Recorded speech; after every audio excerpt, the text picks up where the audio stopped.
أنا زينة ماضي معكم اليوم ببرنامج حرير. حابة أعطي الصبايا والستات نصايح سواء بطريقة اختيارهم للون أو للمسحوق نفسه.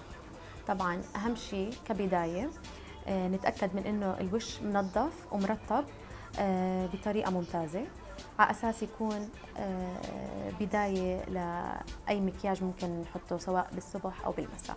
بنحط نقط خفيفة مباشرة تحت العين.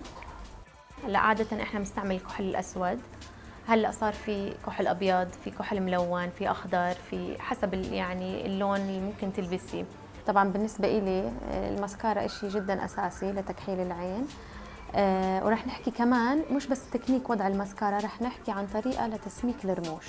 طبعا أهم شيء نبلش من الجذور لأعلى، نفرج لتحت من أسفل لأعلى. طبعاً ما رح نقدر كتير نعيد، ليه؟ على أساس ما تلبط الرموش وتمسك ببعضها.